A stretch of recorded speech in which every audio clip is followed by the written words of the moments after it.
Good evening and welcome to Hello It's Us, a program based on the premise that life in general goes better if you, me, and them are working together as opposed to all of us working at cross purposes. I'm Terry Cunningham, one of your co-hosts.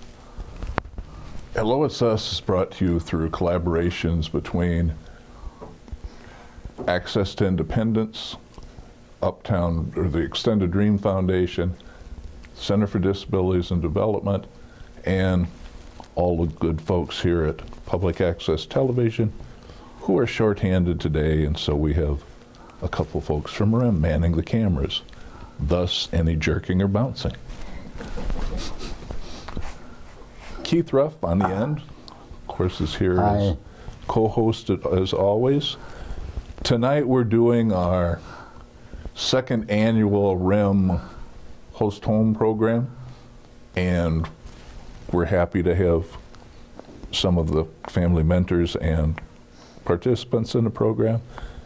And I've forgotten most of the names, so I'll let everybody introduce themselves. I'm Suzanne Reavers, and I'm a mentor. I'm Mason Heyman, and I live in a host home.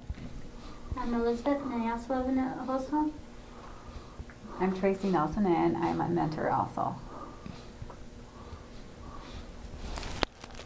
Okay, starting off, I know Mason, you've been in a host home for a while, and in fact, Mason joined us last year on a show highlighting another statewide program, the Money Follows the Person program. So, tell us some things that have changed in your life since you did that program last year and now. Well, things have gotten better, and I'm able to do more things, as well as freedom, like be able to, enjoy some more stuff versus in a group home because it's busy. And I'm able to take more steps, which I enjoy. What do you like best about being in a home situation as opposed to a group home? Well, I like that, I get more freedom to enjoy what I want to enjoy. Okay. And I understand you're working now? Yep. What do you do? I bust tables at Wilson Avenue Heavy. Okay. Is that the first job you've ever had? Yes. It is? Okay. How'd you happen to come across that job? I was actually a job experience with them through the transition center across the street in Kirkwood. Cool. So, what's the best part of working at Hy-Vee? Being able to interact with customers and managers and coworkers. Good. Mason, how many hours do you work a week? Huh? How many hours? Oh, I work 4 hours. Okay. A day? Yeah. Okay. How many days a week? 5 days a week. Okay. Good. I enjoy it. Good. Emily, how long have you been in the Elizabeth? Elizabeth? Emily. Well, I got part of it right. It was an E. So how long have you been in the program? Since February 15th. And what do you like most about it? I like that we can have one-on-one with our mentors. As opposed to just getting little bits and pieces of time. Kind of like the only child syndrome. Yeah. As opposed to, I grew up with 7 siblings, so I was the oldest, so I got my share of time up front first before everybody else came along. But it's nice. And then you have your own room and don't have to share that with other people. What do you do? What's your daily routine? Monday, Tuesday, Thursday, and Friday I go to RDS. To what? RDS. What's RDS? It's a day program for people with disabilities. Okay. And what kind of stuff do you do there? Janitor, like we set the table, wipe tables, do paperwork, put papers together, stuff like that. Okay. What do you do for fun? Have Tracy run me all over. So here you went to some conference or Yeah. show or whatever. Tell about that a little bit. It was obviously a church thing, so it was about God, and they did different skits, and it was really fun. Kid learned a lot of stuff. Good. Where was the conference? Hammond, Indiana, Hannah and a suburb of Chicago. Okay. Oh, gracious. Ah. You really travel to them. So, what are your goals? What do you want to do down the road? I would love to have a job on my own.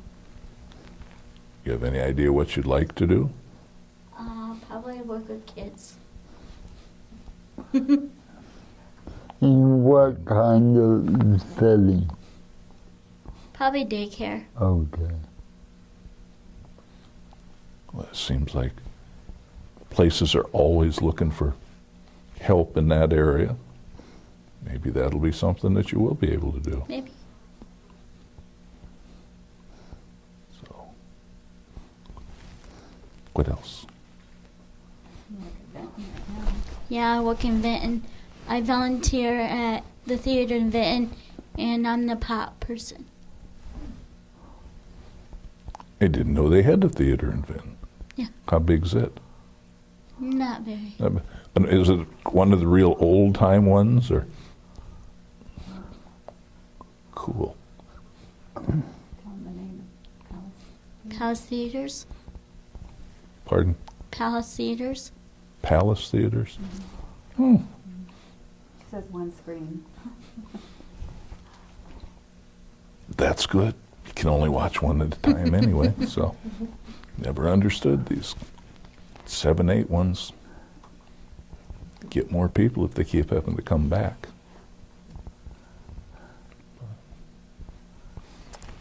And what can you two as mentors share? Why did you get into it, or why were you interested? Go ahead. I became interested in the mentor program when I first heard about it. I read it in an article, and I actually have a son with a disability, and so I've been exposed to a variety of different choices for individuals to choose for housing and whatnot. And I read it as a new program, and it really intrigued me. The thing that jumped out at me the most was the line that said they look for the perfect match. And I knew that that would be a key to success. And so I called REM Iowa to inquire about the program and learned more about it, and it took about 10 months for us to go through training and get all prepared and then go through the whole process of finding that perfect match. And after 10 months, we met Mason, and we both felt really good about it and moved forward, and so he moved in with us a year ago. Since working for them, how has your mother attitude towards your son? Has it changed any? I guess what I'm getting at, are you more willing to let him try things that he would never have done before? Well, one of the things that changed in our house with my son is that actually Mason and my son Andy are opposites. Mason's very outgoing and very talkative, and Andy's more reserved. And while they're opposites, it's interesting how they've become best buddies and best friends, and I think bring out the best in each other. And so my son has been a bit more outgoing, Okay. kind of following along with Mason. They do some things together. They go to the Ark together. They've gone out into the community together, and they enjoy that. So Mason has affected each family member differently. He's come in and, coming in as his own person, and we've had to adjust to each other. And we enjoy his personality, and I think he enjoys us. And we've all had to get to know each other and learn about each other, and that's actually been the fun of it. So how many members are in the household then? We have my husband and I, and then my son Andy, and then my son Dawson. And our dog. Mason loves the dog. That was one of the things that he was very excited about when he moved to our house, too. That was like really high on his list, that he wanted a dog. I think animals are great. Yes. They bring out a lot of personality. Yes, very much so. Yeah. Tracy. Well, I got involved in host homes because I'd actually had a history of working at nursing homes and assisted living, a lot with dementia, mainly dementia residents. And my best friend from church, she was a REM employee. She worked at a group home, and she told me there's this new program, and you've got to look into it, Tracy, because I think it's be perfect for you. And so I, looked into it, and it's like, wow, this would be interesting to have someone live with me, because we have a big house. Our kids are all grown and gone, and it's like, wow, it would be nice to have someone live with you rather than have to go to work because I work third shift. It wasn't the most fun, but anyway. And so I looked into it, and my husband, he was on board. He was like, let's go for it. And he was going to try to be a mentor too, but he runs his own business, and he farms, and he just didn't have the time. And so my thought was, we really prayed about that we'd get an older person, because I was used to handling older people, and that when someone would love to go to church, because we're very church oriented. And so we pray and pray, and it's like, never really found the right person. And so Monica, she suggested this one gal, and she's only 31. And I was like, oh gosh, I don't want to go through the teen years again, because she's 31 going on 13. She likes to be involved in all the young people stuff. And so I thought I'd try, just take a look. And as soon as I saw her, I found that she loves church. She dresses like I dress a lot of the times. And it's like, wow. And so as soon as I met her, I said, I like that girl. And as soon as she met me, I think she said she liked me too. And so it's been a perfect match. And it's like, you never know what, you may plan on one thing, but I think sometimes God just has something other in mind, and it's the perfect match. And I've loved her since I first got her. And so she's been a real blessing to our family. And we do have dogs and cats, and I found out she came from a farm too. So she's used to being around horses and chickens and whatever. So she's just been a really perfect fit for our home. Like I asked before, how is your viewpoint of disability changed? Yeah, I've gotten a lot of best friends are disabled, and I hadn't been around that many disabled young people, because it was always the elderly that I'd been around. And so I thought it was real interesting how she just accepts everybody, no matter what their disability is. And she's everybody's friend. You never know. She's being quiet and shy now, but she's usually the life of the party. And she's everybody's friend, and I've learned just to, just be accepting of everybody, because, we all have disabilities. Even normal people have total disabilities in different ways. But it's just been real fun to be around Beth and her friends, and that's how I learned to be around disability people. Cool. What was the reaction of other family members or friends when you told them about what you were planning to do? They thought it was going to be really neat too. they've never been around anything like this, but they're really accepting of it. And my family, my grandkids and daughter-in-laws and sons, and they're all just they're really for it. And the church we belong to is really accepting of handicapped people, and it's a big church, and it's very active with. I don't know. We just do so much stuff, and that's half of our time is church activities, because it's like I said, a very active church, and so we have, between Beth's activities and our church activities, like our schedule is full. Has anyone expressed any interest that might be something that they'd be interested in doing after seeing the obvious positive? Yeah, there's been a few that have looked into it, but right now they have other things going on where they just can't. Like the girlfriend who originally talked to me about it, she really wants to be a mentor, but right now she babysits 2 or 3 of grandkids, and that schedule is just, once they get a little older, I think she'll definitely go into it. This question is for either one of you. How does the neighborhood, how did it react to the new people on the block?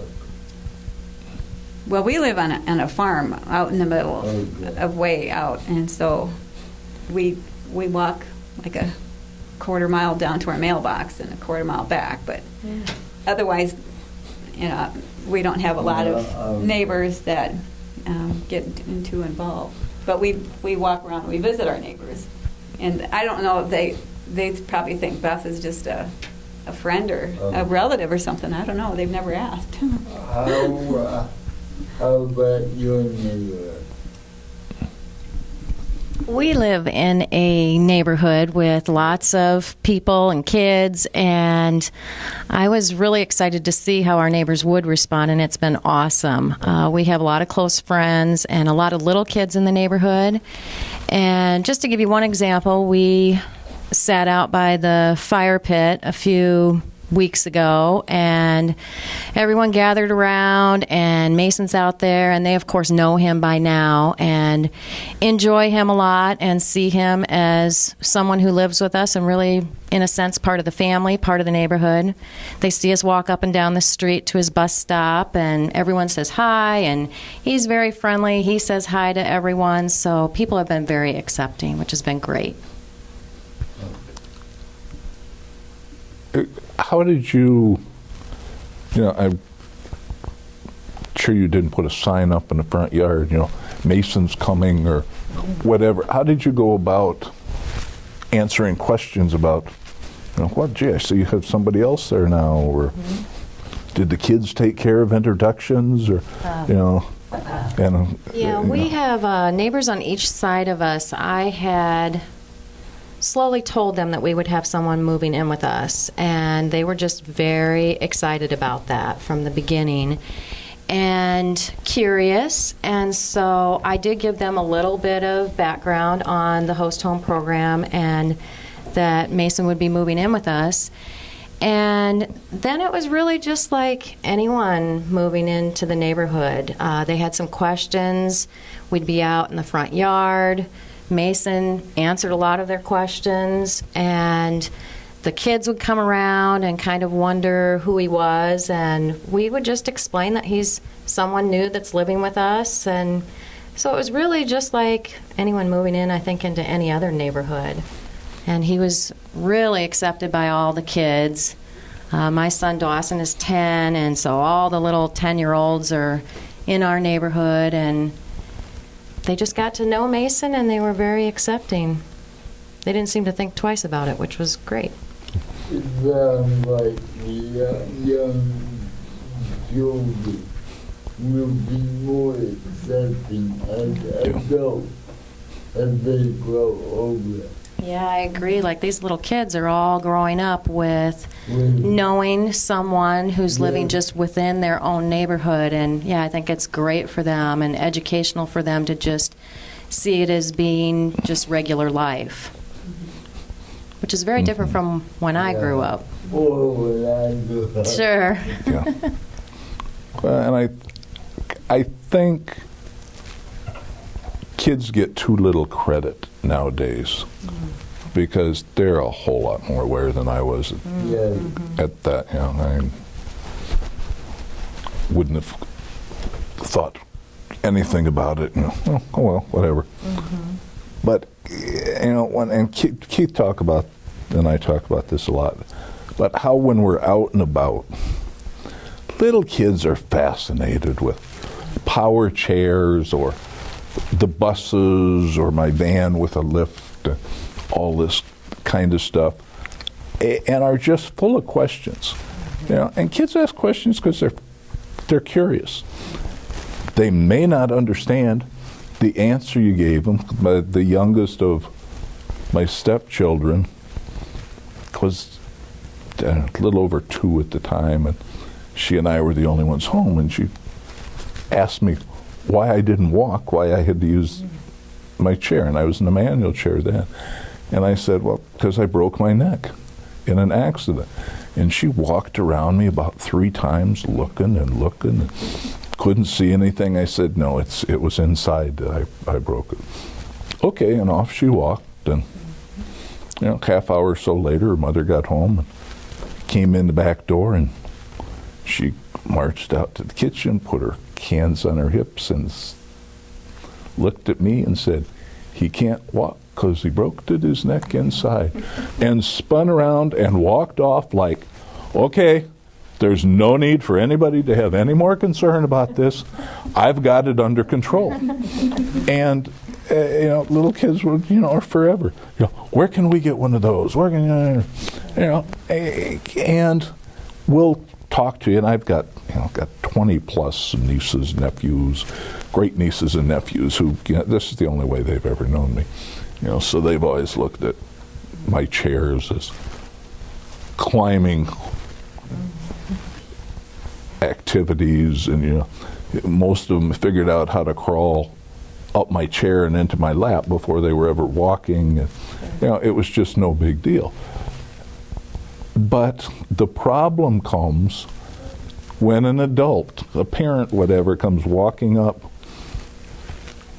when they're talking to me and does, oh, no, honey, you know, don't bother the nice man. And you see this look come over the kid's face like, something's wrong here. And off they go, and you know, you've probably lost them. But given to their own devices, you know, they're fine. So say, a couple of my nieces have since gone into being teachers' aides. Kind of surprised me. Had another niece who became a nurse. Would have been the last person I would have guessed to be in a people field, and she's a third shifter because she'd prefer not to work with patients who are awake. But you know, but that's just what it was. You know, and they've never had an issue with it. I think it is getting better because of more visibility. But every once in a while, I run into a parent, like Jerry said, and the kid wants to play with the chair. And the family will go, no, don't bother. He doesn't feel well. In the kind of first place, if I don't feel good, why am I out there? It doesn't make sense. Yeah. Well, and I think so much of it has changed because, you know, kids all go to school together now. You know, and folks are out and about and seeing. I mean, growing up in Marshalltown, which was, you know, 25,000 or so, I know of about 4 people with disabilities that I saw growing up in Marshalltown. You know, I know there was more around until I got to be a junior in high school or after my junior year, I was supervisor on a playground for kids with intellectual disabilities. So it was like, gracious, where'd they all come from? I've never seen them. But the more and more folks with disabilities are out and about, and I think it's terrific that you work at Hy-Vee and get a chance to interact and that, because people suddenly realize, I'll be darned, not so different after all. You know? Knows about the same things I do, enjoys the same things I do, you know, this and that, and wow. You know, as I've gotten on committees through the years, and as I talk to other people with disabilities about committees, I encourage them not to get on a committee that's disability specific, because, you know, we're kind of expected to be interested in that, but, you know, get on a park and rec committee or anything else, participate, and again, you get this, wow, actually know what's going on here, interested in it, and then as you're out and about, as you see those people, they come up and acknowledge you and will introduce whoever, you know, they happen to be with, and it's just, it very quickly becomes not such a big deal because they've suddenly forgot that Keith and I are in a chair, or they forgot that somebody has crutches or whatever, because that's no longer the most important thing about people. So, you know, I think it's terrific. When I first saw the program that Monica and Pat did a couple years ago for the MHDS task force, and then we had them come talk to the Olmsted Consumer Task Force, and the idea just has made such sense to me ever since, and I'm so happy that it did get implemented and that we're having our second show about it. And as far as I'm concerned, we will have another one next year to continue pushing for it. Comments from you guys in closing. Do you recommend the program to other folks, Mason and Elizabeth? Yes, I would. I would also. Okay.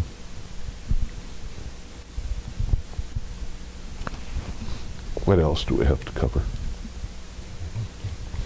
Oh, it's a great thing, and I think people out there, including my family members, should look into it and be able to, you know, enjoy it.